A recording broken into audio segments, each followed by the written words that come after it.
Vamos hoy a hablar del estado de resultados. Vamos a mirar una de las partes que une esos dos estados financieros fundamentales, que son el estado de situación financiera y el estado de resultados, y esa conexión está precisamente como en el último pedacito del estado de situación financiera, en el patrimonio, la utilidad del ejercicio viene del estado de resultados, que es la utilidad neta final que ha dejado ese negocio.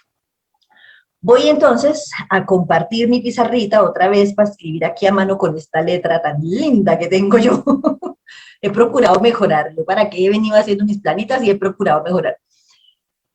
Y vamos entonces a revisar cómo se compone el estado de resultados. Al igual que el estado de situación financiera, decíamos la vez pasada, cuando nosotros vamos a presentar un estado financiero, lo primero que debemos ponerle a ese estado financiero es un encabezado. Hay que ponerle ahí un inicio, pues. Y ese inicio, ese encabezado, tiene 4 renglones fundamentales. Lo primero que debemos poner, voy a ponerlo hoy aquí hacia la izquierda, es el nombre de la empresa a la que pertenece ese estado financiero o de la persona, si se trata de una persona natural, a la que pertenece ese estado financiero. Entonces vamos a seguir con nuestro ejemplo anterior y vamos a hablar de Dulces Pepito S.A. Es importante que en el encabezado diga el tipo de sociedad que es esa empresa, si se trata de una empresa, en este caso entonces nuestro ejemplo es una sociedad anónima. El segundo renglón fundamental es qué estado financiero estamos viendo ahí, entonces ahí vamos a poner, hoy vamos a hablar del estado de resultados. Hasta hace unos años, antes de que en Colombia implementáramos las normas internacionales de información financiera, al estado de resultados lo llamábamos el estado de pérdidas y ganancias. Y para quienes somos vieja escuela, como yo, ya viejitos con un montón de canas, todavía sigue siendo para nosotros el PIG, entre otras porque es más cortico de decir, se nos va menos tiempo de la vida diciendo todo el nombre tan largo, estado de resultados, no, el PIG. Es lo mismo, el PIG es el estado de resultados y viceversa, es el estado de pérdidas y ganancias. Tiene sí, ¿para qué? Mucho más sentido llamarlo estado de resultados. Y un profesor mío en la universidad decía, ojo, pero es que no debería llamarse estado de pérdidas y ganancias, debería llamarse estado de ganancias y pérdidas, porque uno quisiera es ganar plata y no perder, pongamos de primeras lo positivo, ganancias. Y tiene razón también. Y pues puede haber las dos cosas en el mismo año dentro del mismo estado financiero, ganancias y pérdidas, es decir, utilidad y pérdida. Como puede haber solamente utilidades, buenísimo, como puede haber solamente pérdidas. Y ya vamos a ver que si lo que se ve en ese estado financiero, en todos sus niveles, son únicamente pérdidas, la noticia no es tan buena.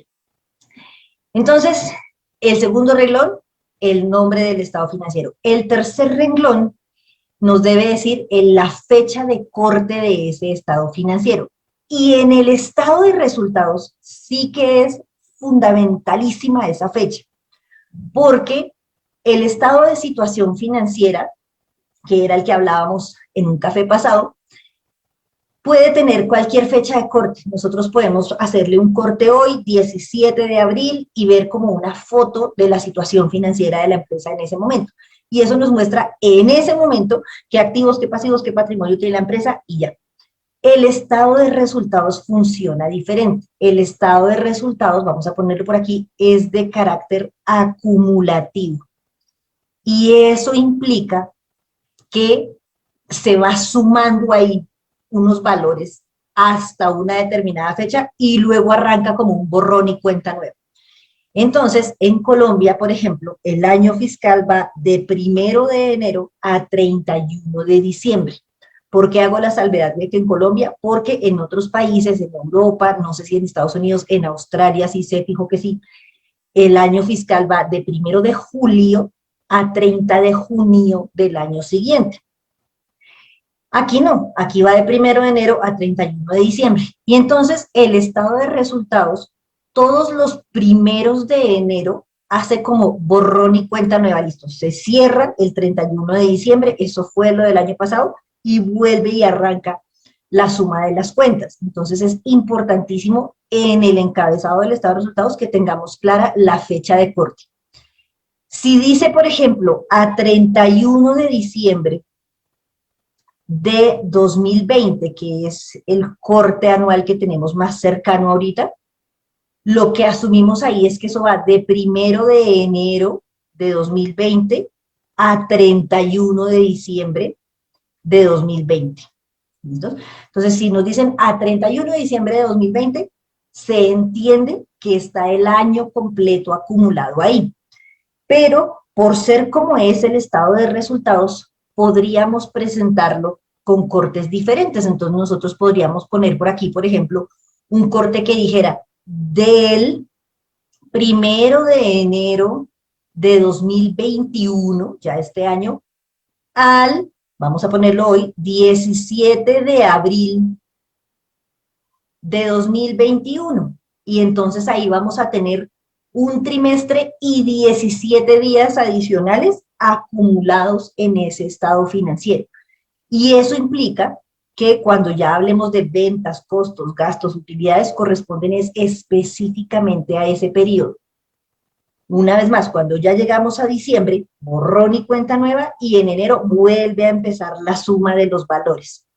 Esto se vuelve además doblemente importante cuando vamos a hacer análisis financiero, es decir, cuando vamos a empezar a comparar estados financieros.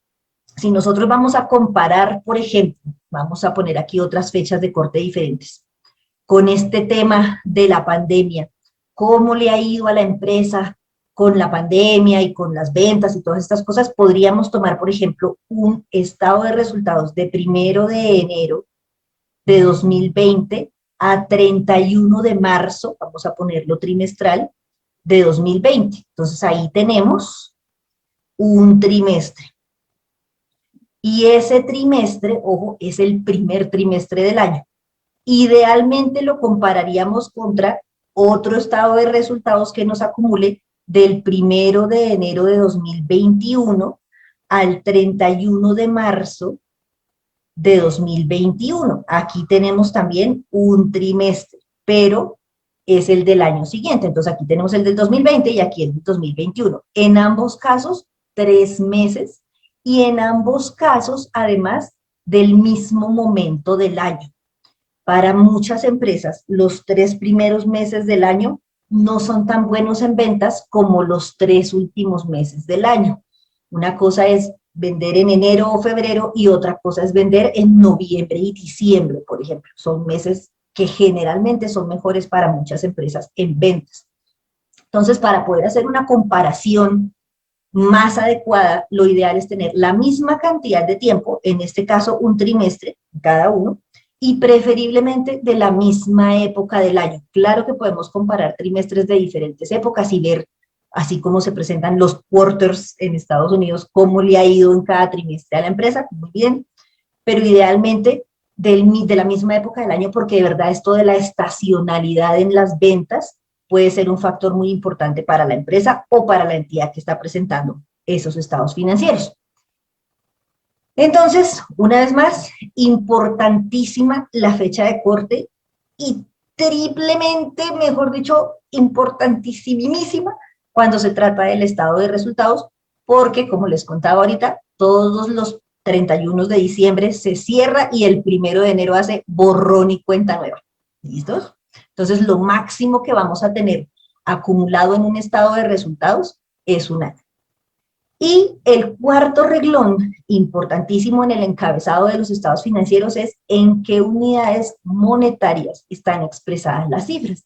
Entonces vamos a suponer aquí, igual que en el ejercicio que hicimos para el estado de situación financiera, que las cifras están en millones de pesos.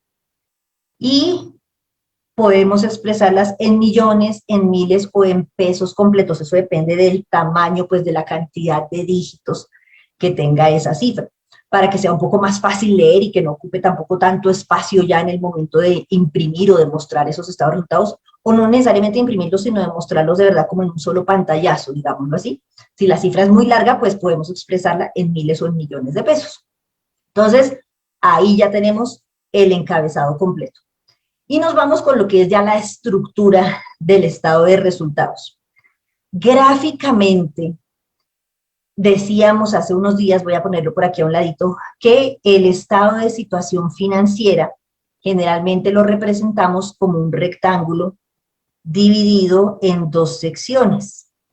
Una de esas secciones, la de la izquierda, nos muestra los activos y a la derecha tenemos generalmente lo que corresponde a pasivo y patrimonio. Entonces aquí activos, aquí deuda o pasivo y aquí patrimonio.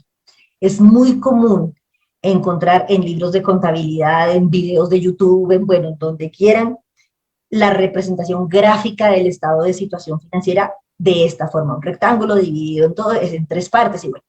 Con el estado de resultados, no hay como una representación gráfica que nos muestre cómo se vería, o por lo menos no una que sea común. Sin embargo, a mí me parece que el estado de resultados, y ya vamos a ver por qué, tiene una estructura más o menos de este estilo. Voy a utilizar aquí la herramienta bonita de hacer líneas más derechas, y se vería, ay, más o menos así. Ay, pero ¿por qué no me dibuja ahora esto? Listo. Para mí, ojo, para mí, Isabel Cristina Álvarez Becerra, nacida en Bogotá en el año de 1900, no le voy a decir cuándo, por allá en 1900, como dice mi sobrino, el estado de resultados tiene más una estructura de este estilo, de pirámide invertida. ¿Por qué? Porque en la parte de arriba vamos a tener las ventas, que es la entrada de plata. Esto es casi también, pensémoslo así, como una especie de embudo. Entonces, por aquí entra la plata, las ventas, y empieza a salir. Entonces hay que restarle cosas, y restarle cosas, y restarle cosas, y restarle cosas, hasta que finalmente va a quedar la utilidad neta o la pérdida, depende de cómo le haya ido al negocio, y dependiendo de cómo le haya ido, al final saldrá esa utilidad para los socios vía dividendos, que eso ya se va a ver es en el estado de flujo de efectivo, en otro estado financiero diferente. Entonces, gráficamente, para mí, una vez más, el estado de resultados tiene más o una imagen como de pirámide invertida o de embudo, porque la parte grande, lo más grueso, pues, de entrada y el valor más grande generalmente en dinero está representado en las ventas arriba, y luego empieza a salir, salir, salir, restar, restar, restar, hasta que llegamos finalmente a la utilidad o el resultado del ejercicio, que puede ser utilidad o pérdida. Entonces vamos a empezar a escribir por aquí a la izquierda esa estructura que tiene el estado de resultados ya con el nombre de las cuentas que lo componen. Lo primero que encontramos entonces en el estado de resultados son los ingresos operacionales o los ingresos por ventas. Vamos a ponerlo aquí entre paréntesis, ventas. Y esto, como su nombre lo dice, obedece a la operación principal del negocio. Entonces, para nuestro ejemplo, Dulces Pepito, esa es la plata que le entra a la empresa por la fabricación y venta de dulces, si esto es una fábrica. Porque esta empresa también podría ser una comercializadora. Si es una fábrica, literalmente fabrica los productos que vende. Coge el azúcar, coge las frutas y todo y fabrica los dulces y los vende. Pero si es una comercializadora, lo que hace es comprar productos que otra empresa ya ha fabricado y los vende. Como las grandes superficies en muchos casos, lo que hacen es eso, compran a proveedores y venden el producto a los clientes. Entonces, si se trata de una fábrica, vamos a pensar que Dulces Pepito es una fábrica, es la plata que le entra por la venta de los dulces que esa misma empresa elabora. Y esa es su actividad principal, es decir, en el objeto social de esa empresa, dice la fabricación y venta de dulces, confites y sus derivados. Puede decir así una cosita más larguita para incluirle otras cosas. ¿Listo? Entonces, por un lado tendremos los ingresos operacionales. Sin embargo, por aquí más abajito en esta estructura, vamos a poner por aquí un más, pueden aparecer otros ingresos que no necesariamente están relacionados con la operación principal. Y esos pueden ser ingresos derivados, por ejemplo, de tener plática en el banco y que eso nos genere intereses, de arrendar un pedacito de la bodega para que ahí alguien más ponga su negocio y que nos pague unos arrienditos, pero ojo, nosotros lo que somos es una fábrica de dulces. Nuestro oficio en la vida no es arrendar nuestra bodega, entonces eso entraría como otros ingresos y ya vamos a llegar allá. Por lo pronto aquí, importantísimo, son los directamente relacionados con la operación principal del negocio. Para el caso de Dulces Pepito, fabricación y venta de los dulces que vende la empresa. Y pues por ahí es por donde debe dar, entrarle principalmente plata al negocio. Si a Dulces Pepito le está entrando plata, más cantidad de plata, quiero decir, por unas cosas que no son la fabricación y venta de dulces, pues dedíquese a esas otras cosas en lugar de ponerse a hacer dulces. ¿Qué se va a poner a hacer todo ese esfuerzo de fabricar y vender dulces si en realidad lo que le da plata son las inversiones en bolsa a través del internet? No, pues entonces para esa gracia, dedíquese a las transacciones en bolsa. A los ingresos operacionales se les debe restar, y ya empieza aquí las cosas que restan, ojo, como lo que les decía aquí, que esto entra por aquí y empieza a restar, restar, restar hasta que sale un poquito al final. Lo primero que le vamos a restar son los costos de ventas o el costo de ventas. Ese costo de ventas representa, como su nombre lo dice, el costo directamente relacionado con poder producir o ofrecer ese bien que la empresa vende a sus clientes o ese servicio que la empresa ofrece a sus clientes. Si se trata de un servicio, a veces no vemos el costo de ventas en el estado de resultados porque no hay algo como material que se necesite para poder ofrecer ese servicio.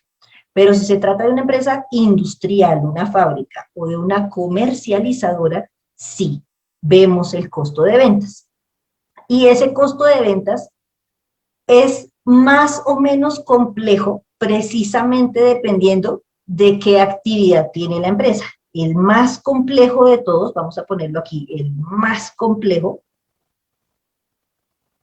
es el de la empresa industrial, es decir, el de una fábrica. Porque una fábrica, como decíamos ahorita, elabora los productos que vende, entonces compra materias primas y le hace un proceso de transformación a esa materia prima. Entonces, esas materias primas ya entran como parte del costo de ventas. Además, tiene que contratar personal para que ese personal haga el proceso de transformación de esa materia prima en el producto terminado. Entonces, para Dulces Pepito, por ejemplo, podemos comprar el azúcar, podemos comprar frutas, podemos comprar, bueno, otros ingredientes para hacer dulces, panela y otras cosas. Y entonces necesitamos a alguien que literalmente fabrique los dulces. Es alguien que está ya dedicando su tiempo y a quien le estamos pagando un salario por, puede ser una persona, pueden ser muchas, para que elabore los productos. Entonces, esas personas y esos salarios de esas personas representan la mano de obra directa que hace parte del costo de ventas de una empresa industrial. Y además, tenemos que gastar luz, agua, algo de servicios públicos en lo que es la fabricación de los productos. Es probable que, dependiendo del tamaño de la fábrica y de la cantidad de personas que tengamos ahí trabajando, haya unos supervisores del proceso de producción para que todo salga bien, que los dulces salgan perfectos. Debe haber también, por ejemplo, uso de una maquinaria, en algunos casos, hornos y otras cosas que necesitemos para la producción de los dulces. Entonces, eso hace parte de una cosa que se llama los costos indirectos de fabricación. No son directos porque no es la materia prima que va incluida dentro del dulce, pero son fundamentales para que podamos tener el producto que vamos a vender. Entonces, como les decía ahorita, el más complejo de los costos de ventas, de la estructura del costo de ventas, es el de la empresa industrial, la fábrica. Y esto implica además que puede haber materias primas, producto en proceso, cosas que no se han terminado de elaborar pero que valen plata, y producto terminado, es decir, los dulces ya listos para salir a venderlos, pero todavía no los hemos vendido. Entonces, es tan complejo que los contadores y las contadoras preparan un estado de costo de ventas, es decir, un estado financiero adicional con una cantidad de información que se refiere a materias primas, mano de obra directa, costos indirectos de fabricación, inventario de materia prima de producto en proceso de producto terminado, cuánto cuesta el proceso, bueno, todo un detalle bárbaro de lo que llega a costar cada uno de los productos que vende la empresa. Y hay uno que es un poco menos complejo, vamos a ponerlo aquí, menos complejo, que es el de la empresa comercializadora o comercial. La empresa comercializadora no fabrica lo que vende, compra los productos ya hechos y los vende. Y entonces, esa empresa comercializadora lo que tiene que hacer es cuentas de inventario inicial de sus productos, más las compras que ha hecho de productos para vender, menos el inventario final que tiene de productos al final del periodo. Esa es más o menos, muy a grosso modo, claro, también no me vayan a saltar al yugular los contadores que están viéndonos, es más o menos la estructura del costo de ventas de una empresa comercializadora. A lo que voy es que es muchísimo más sencillo, es menos enredado, digámoslo así, que el costo, que el cálculo del costo de ventas de una empresa industrial o de una fábrica. Ese costo, en últimas, lo que nos dice es en cuánto es lo mínimo, pero pues de verdad lo más bajito en que deberíamos vender cada producto. Entonces, si nosotros hacemos cuentas para Dulces Pepito y llegamos a que el costo de ventas de cada uno de nuestros dulces, vamos a suponer que vendemos solo un tipo de dulce, colombinitas, y que el costo de los materiales, dulce, lo que es el azúcar, pues las frutas, etc., y el empaquito y el palito, pues, que es como lo fundamental para tener eso, más lo que estamos pagándole a la persona proporcionalmente de salario que fabrica esos dulces, más proporcionalmente también entre la cantidad de dulces que hagamos, lo que le corresponde de los costos indirectos, vamos a suponer que cada colombinita nos sale a 500 pesos. Eso quiere decir que no la podemos vender en menos de 500 pesos, porque si las vendemos por menos de 500 pesos, estamos perdiendo plata. Conocer bien los costos de la empresa nos ayudan a fijar los precios de venta, y el precio de venta es el que se va a ver reflejado en el ingreso por ventas. Entonces, si en algún momento la empresa no tiene bien hechas sus cuentas de costos, no está teniendo en cuenta, por ejemplo, lo que paga de mano de obra y lo que tiene que pagar de servicios públicos y otras cosas para poder elaborar sus productos, y sale a venderlos y empieza a tener pérdidas y no se explica por qué, es porque no conoce bien sus costos. Y sin conocer bien los costos, fijó un precio que puede ser menor que el del costo y de una vez está perdiendo plata. Y aquí, ojo, escasamente vamos por este pedacito del estado de resultados, vamos empezando. De ahí para abajo todavía falta restar otras cosas. A los ingresos operacionales, entonces, les restamos el costo de ventas y eso nos va a llevar al primer nivel de utilidad dentro del estado de resultados. Vamos a trazar aquí una lineecita. Y ese primer nivel de utilidad, vamos a ponerla en verde además, para que quede como, es que aquí debe haber utilidad preferiblemente, se llama la utilidad bruta. Y con esto sí que hacemos tomaduras de pelo. ¿Cómo se llama la utilidad? Bruta.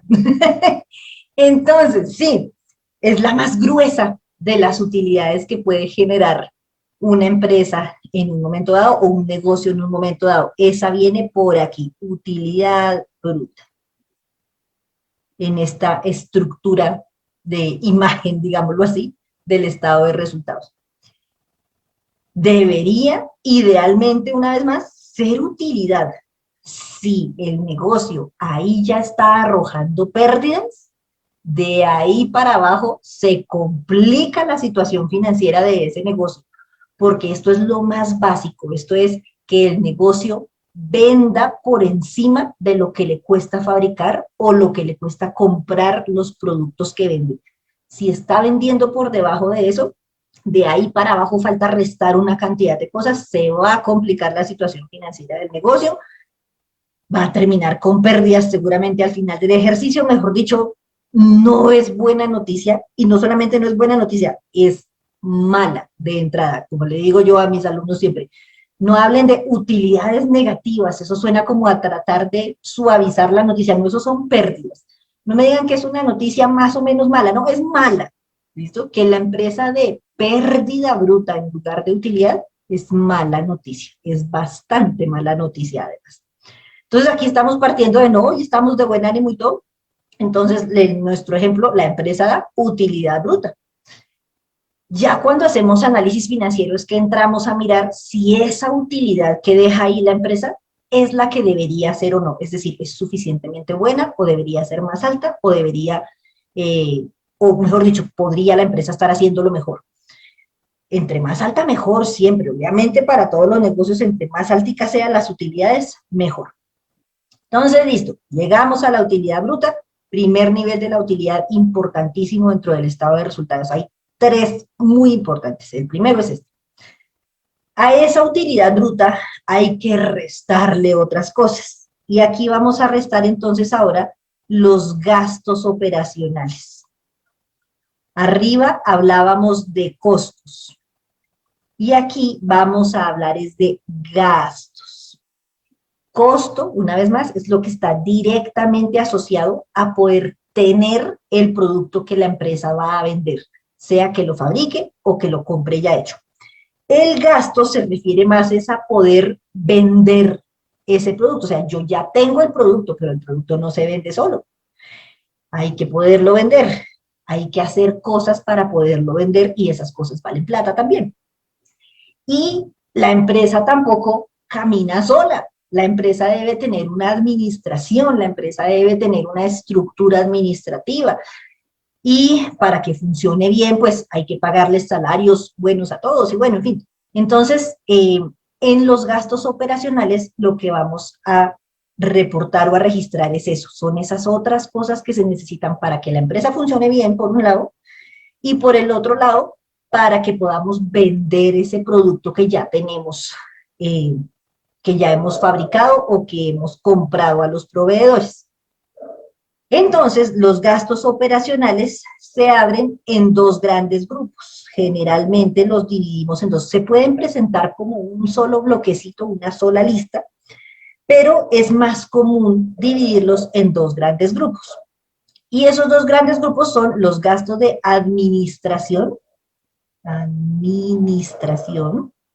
mirando si escribí bien, y los gastos de ventas.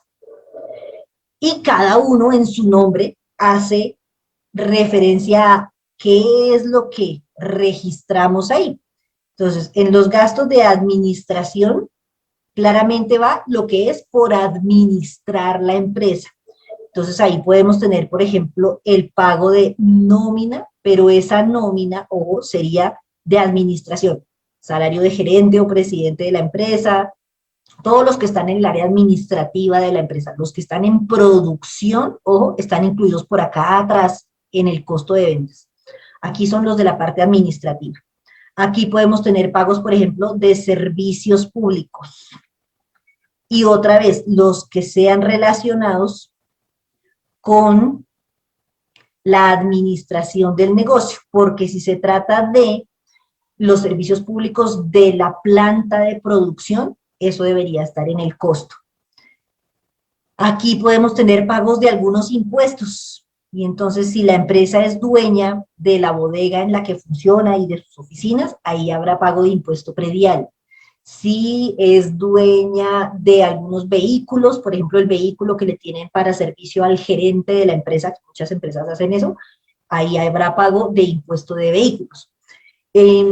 La empresa generalmente aquí en Colombia debe pagar el impuesto de industria y comercio, creo que se llama eso, y avisos y tableros, que es el ICA, y entonces va ese pago de impuestos por ahí. Podemos tener pagos de honorarios, y esos honorarios son de las personas que están vinculadas a la empresa, pero no con contrato de trabajo, sino por prestación de servicios. Entonces, por ejemplo, honorarios a abogados por algún tema legal que la empresa los necesitó. En algunos casos, los contadores y las contadoras, si la empresa no los necesita de tiempo completo y demás, los puede tener contratados por prestación de servicios y les paga esos honorarios. Y podemos encontrar también depreciación. Hace unos días hablábamos en un café anterior de la depreciación de los activos fijos. Aquí podemos encontrar la depreciación de los equipos de cómputo que se utilizan en el área administrativa, de los muebles, de las oficinas del área administrativa, en fin, la depreciación. Entonces, podemos tener una cantidad de cosas relacionadas con los gastos principales de la empresa en lo que se refiere a la administración de la empresa. Y por el lado de los gastos de ventas, pues son los relacionados con poder vender el producto o el servicio que la empresa ofrece. Entonces aquí también podemos encontrar nómina, y esa nómina claramente sería la de los vendedores, el salario base de los vendedores, que eso debe incluir además salario base, más las comisiones por ventas. Generalmente a los vendedores se les ofrece un salario base y una comisión adicional por las ventas, precisamente para incentivarlos a que hagan ventas. Entre más vendan, mejor comisión ganan. Entonces, ahí iría el pago de los salarios base y las comisiones de los vendedores. Ahí puede ir, por ejemplo, el pago de los celulares de los vendedores, que muchas veces la empresa paga los servicios de telefonía celular de los vendedores precisamente porque ellos en su trabajo de ventas lo utilizan mucho.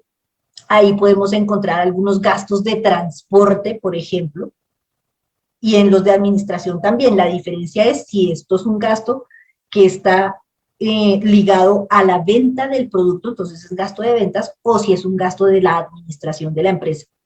Y en el transporte, entonces, por ejemplo, puede estar literalmente tiquetes aéreos, pasajes de transporte terrestre, como puede estar, por ejemplo, el reembolso de la gasolina y peajes, sí los hay, para la fuerza de ventas de la empresa.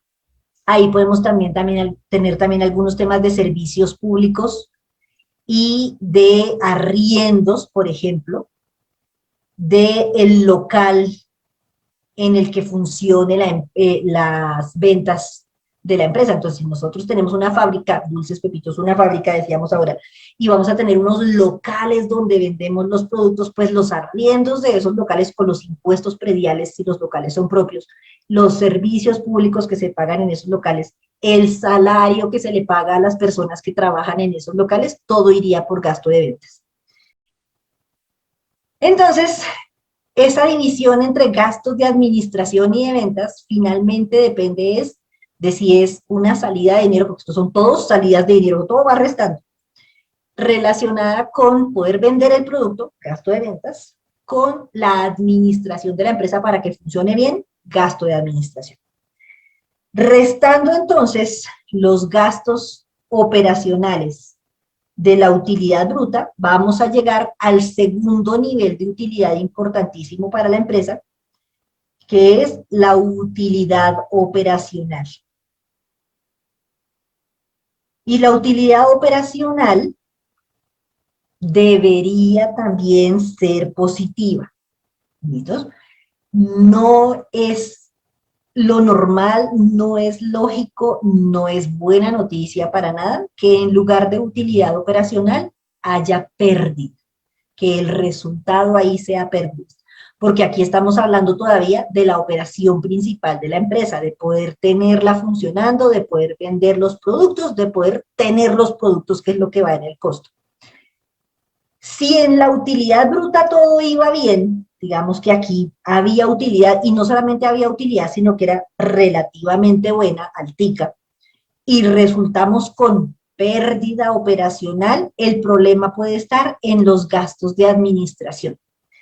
Lamentablemente para nuestras empresas en Colombia, muchas de nuestras empresas, bueno, no muchas, nuestras empresas en Colombia, especialmente las familiares, suelen tener gastos de administración altos, porque entonces ahí le ponemos a toda la familia con salario en la empresa, así no hagan mayor cosa, a veces no hacen nada y aparecen ahí en la nómina con salario, y la empresa además paga los arriendos de la familia, los servicios públicos de la familia, los colegios de los niños, o sea, una cantidad de cosas que no son de la empresa, y eso no debería ser así. Una cosa es la empresa y otra cosa es la familia, eso debería estar completamente independizado.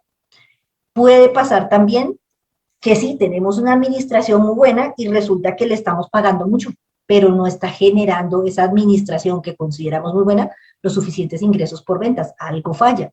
Que a los vendedores, por ejemplo, el salario base se los hayamos puesto muy alto. Y entonces, pues están relativamente tranquilos porque tienen un buen salario, no les afana tanto vender y no genera ingresos por ventas suficientes la empresa para cubrir bien todos esos gastos. Que estemos pagando arriendos muy costosos o que habiendo bajado el ingreso, sigamos pagando arriendo. Es un poco la angustia y con razón de muchos empresarios en esta situación que estamos de la pandemia.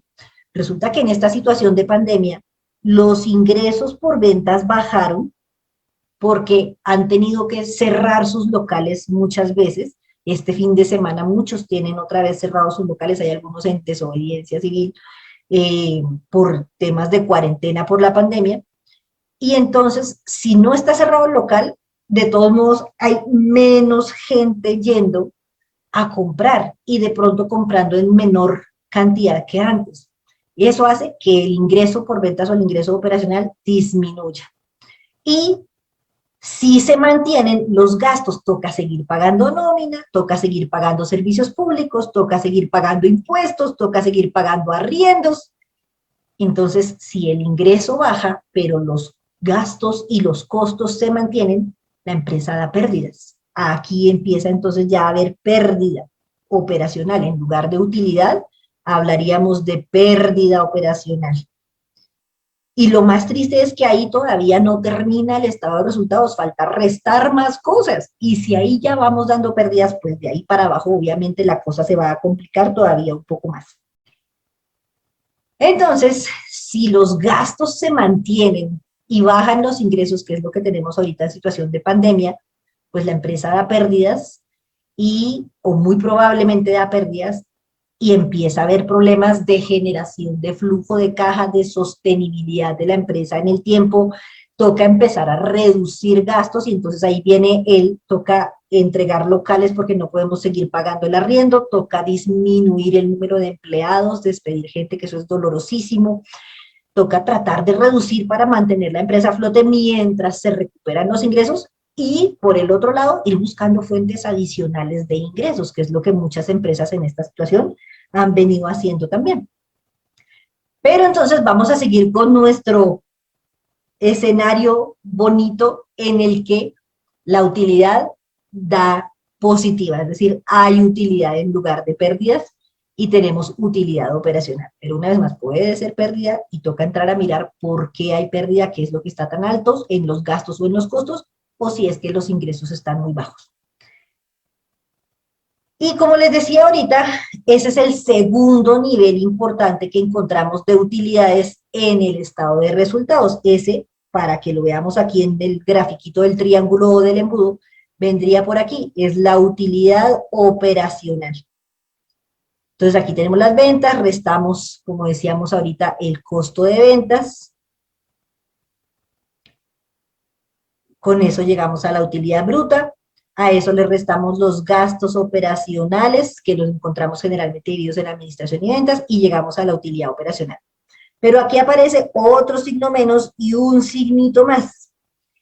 Entonces viene la sección que se relaciona con lo que ya no es la actividad operacional principal de la empresa.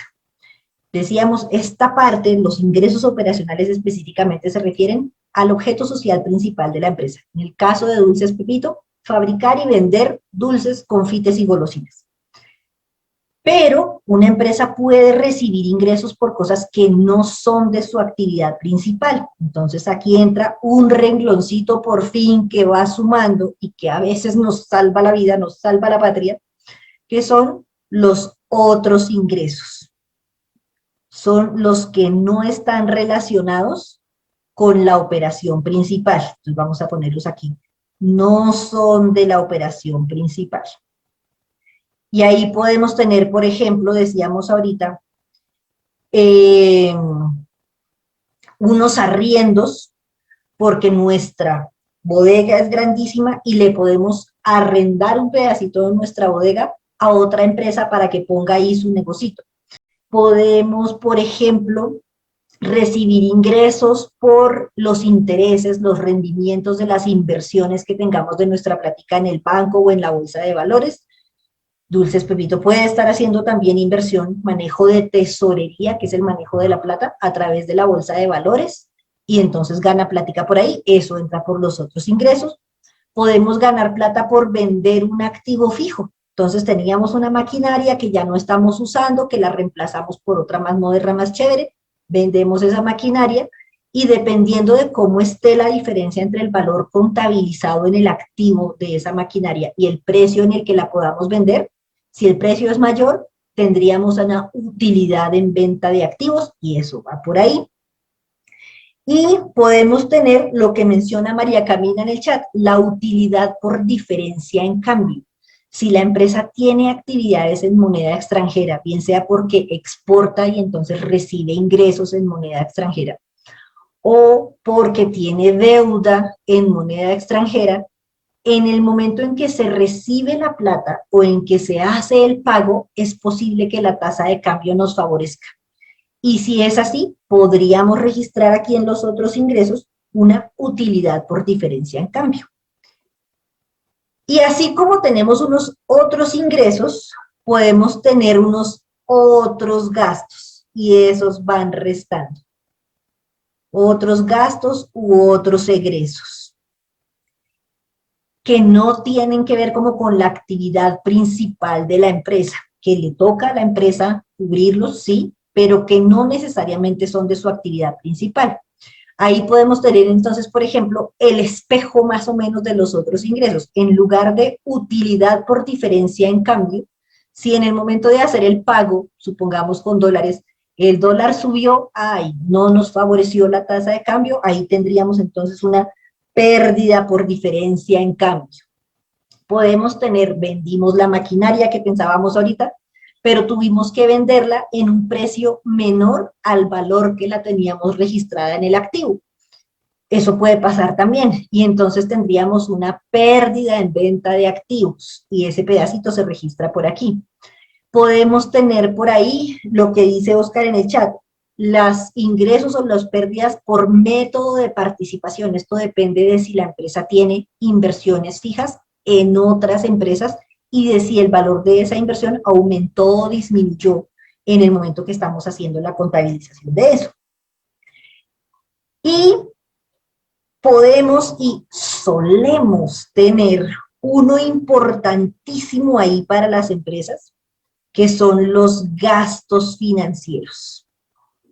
Y esos gastos financieros generalmente nos incluyen el pago de intereses por la deuda, solamente los intereses, lo que es el abono a capital va por el lado del estado de situación financiera y el flujo de efectivo. Aquí lo que registramos es el pago de intereses.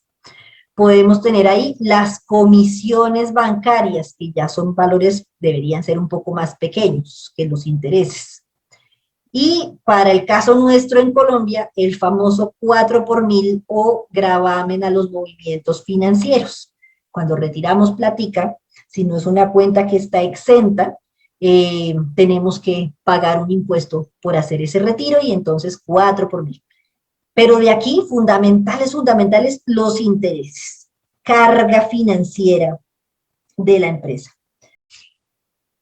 Entonces, ojo, los gastos financieros incluyen los intereses que hacen parte de la carga financiera de la empresa. Si la empresa está muy endeudada, y eso lo podemos ver en el estado de situación financiera, los intereses de esa deuda también van a ser altos. Y es posible que la utilidad operacional venía más o menos bien, la utilidad bruta venía más o menos bien, ¿verdad? Y cuando llegamos aquí a restar los otros gastos, si la empresa está muy endeudada y los intereses son muy altos, tome, ahí viene una deducción importante para el estado de resultados Y entonces el siguiente nivel de utilidad que tendríamos, que viene por aquí, sería la utilidad antes de impuestos. Y esa utilidad antes de impuestos, igual que las anteriores, puede ser positiva, es decir, hay utilidad, como puede ser negativa, hay pérdida. ¿Listo? ¿Y por qué podría ser pérdida? Decíamos ahorita, si hay utilidad bruta y hay utilidad operacional, pues por la carga financiera. Si la empresa está muy endeudada, el valor de los intereses puede ser muy alto y en lugar de utilidad de impuestos podríamos terminar con pérdida antes de impuestos. Y claramente eso tampoco es buena noticia. La empresa no da suficiente dinero, no genera suficiente ingreso por ventas y utilidades para cubrir además sus gastos financieros, su carga financiera, los intereses especialmente por el endeudamiento que tenga. Todo eso lo miramos mucho más en detalle cuando hacemos análisis financiero.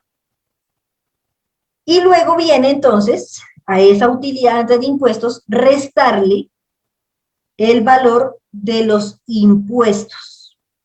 Sobre esa utilidad se calculan los impuestos de renta.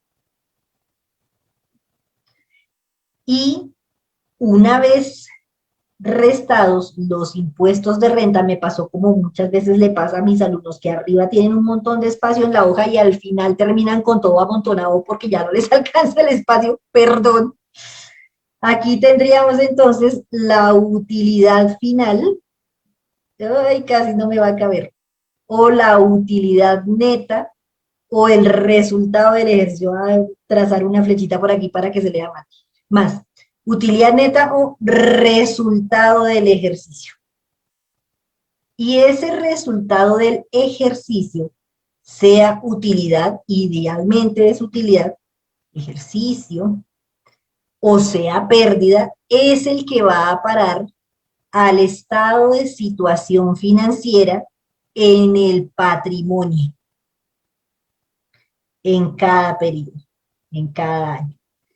Entonces, ahí hay un punto de unión importantísimo entre el estado de situación financiera y el estado de resultados. Y ese resultado del ejercicio, esa utilidad neta, es la que tenemos aquí al final. Entonces, aquí después de la utilidad operacional, voy a correr esos dos, un tricito que aquí sí, en el embudito que era donde pensé que me iba a quedar más apelluzcado, me quedó más espacio. Después de la utilidad operacional, sumamos entonces los otros ingresos, restamos los otros gastos y llegamos a la utilidad antes de impuestos. A esa le restaremos entonces los impuestos, específicamente los de renta, ojo, y llegaremos a la utilidad neta o el resultado final. Ese resultado final es de donde va a salir el dividendo para los accionistas y es el que va a parar al estado de situación financiera en el patrimonio en cada periodo. Entonces, ahí en ese punto se unen los dos estados financieros principales y el estado de resultados, es el que nos muestra si la empresa o el negocio que nosotros estamos analizando o estamos mirando, o nuestra empresa, nuestro negocio, genera utilidades y si esas utilidades son suficientes, son buenas o no, o si genera pérdidas. Y si está generando pérdidas, ¿a qué altura puede estar esa pérdida? No es lo mismo que sea pérdida neta a que sea pérdida bruta. Si la pérdida es en la utilidad neta, es decir, es pérdida neta, puede deberse a la carga financiera o a otras cosas, pero si se trata de pérdida bruta, si desde allá tan arriba vienen las pérdidas, la empresa tiene de verdad unos problemas muy de fondo que tiene que solucionar porque si sigue así no es sostenible en el tiempo. Entonces el análisis ya más a fondo del estado de resultados nos ayuda a tomar decisiones con respecto a precios, a costos y demás. Decíamos ahorita, con el costo sabemos cuánto es lo mínimo en lo que debemos vender el producto. Ya sabemos que a esto no es solamente sumarle un poquito y ya, porque aquí toca restar una cantidad de cosas más, tener en cuenta otras cosas. Todo eso tenemos que tenerlo en cuenta en el momento de fijar el precio de venta para el producto, para que al final, después de restar impuestos, de restar gastos, de restar todo, podamos tener utilidades.